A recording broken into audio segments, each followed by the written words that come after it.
Բարև բոլորին, դուք գտնում եք Game Work ալիքում։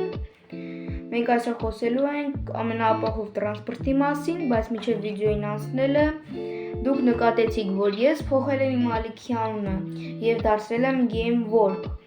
Եթե ունեք ինչ-որ առաջարկներ ալիքի անվան նկատմամբ, ապա գրեք մեկնաբանություններում, ես անպայման բոլոր մեկնաբանությունները կկարդամ և կընտրեմ ամենալավը, որը ինձ շատ դուր եկավ և անպայման կփոխեմ անունը։ Իսկ հիմա անցնենք ամենաապահով տրանսպորտի մասին տեղեկությանը։ Ինչպես գիտենք, ամենաապահով տրանսպորտը ճանաչվել է ինքնաթիռը։ Ճիշտ է կլինեն մարդիկ, որ կասեն ոնց կարող է ամենաապահով տրանսպորտը լինել ինքնաթիռը, այդքան ավիակատաստրոֆաներից հետո։ Բայց ուզում եմ ասել, որ գիտնականները պարզել են, որ ամենաապահով տրանսպորտը դա ինքնաթիռն է, քանի որ ավիակատաստրոֆաներից հետո էլ եւ առաջ էլ ինքնաթիռները միշտ վայրէջք են կատարել։ Կլինի զոհերով, վիրավորներով, բայց կատարել են։ Չգիտեմ ինչպես են պարզել գիտնականները, բայց ամենաապահով տրանսպորտը ինքնաթիռն է։ Անցնենք տեղեկությանը։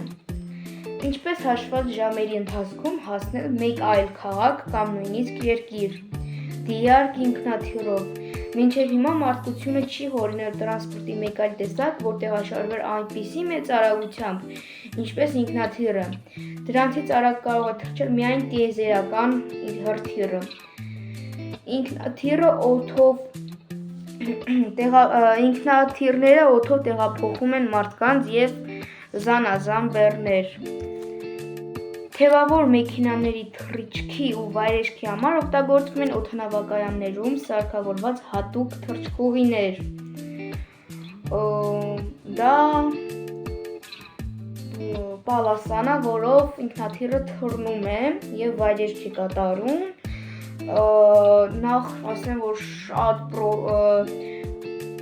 պրոֆեսիոնալ պետք է լինի օդանավակայանը, որպեսզի ապահով ինքնաթիռներ թռչեն և վայրէջք կատարեն, այդպիսով պետք է լինի շատ պրոֆեսիոնալ։ Անվտանգ թռիչքի համար պատասխանատու են մասնագետները, որոնց անվանում են ավիադիսպետչերներ։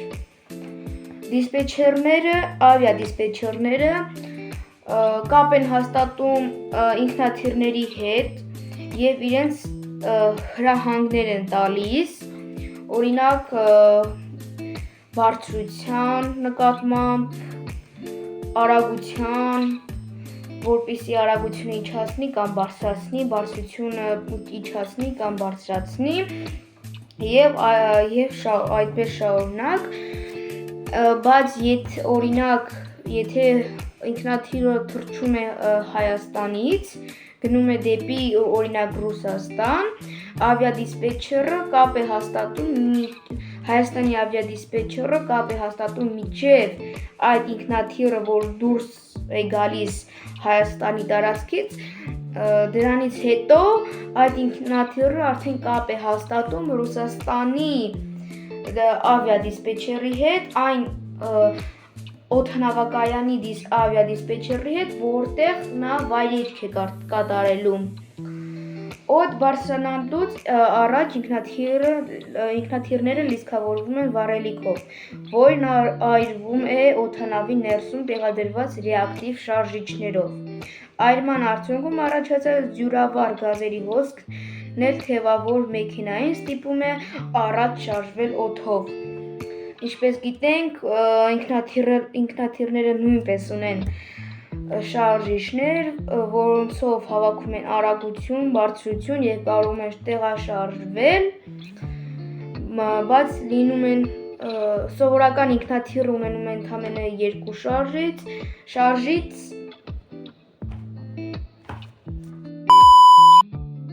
շարժիչ, իսկ ավելի մեծերը, այն ինքնաթիռները, որոնք կարող են տեղափոխել բեռ, ունենում են 2-ից ավել, 4 կամ 6։ Ինչպես գիտենք, 6 շարժիչ ունի ուկրաինական սամոլյոտը, ինքնաթիռը,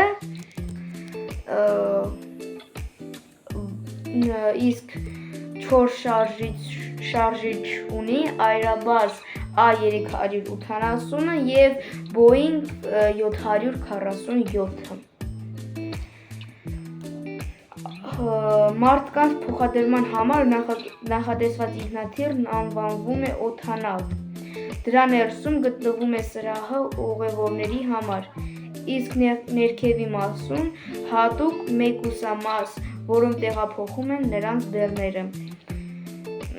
Սովորական օդանավի մասին էր գնում խոսքը այսօրվա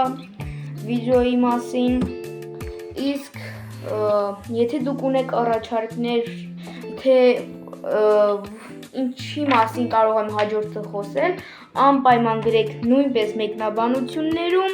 Եթե դուր եկավ այս վիդեոն, անպայման դրեք լայք, բաժանորդագրվեք ալիքին, որպեսզի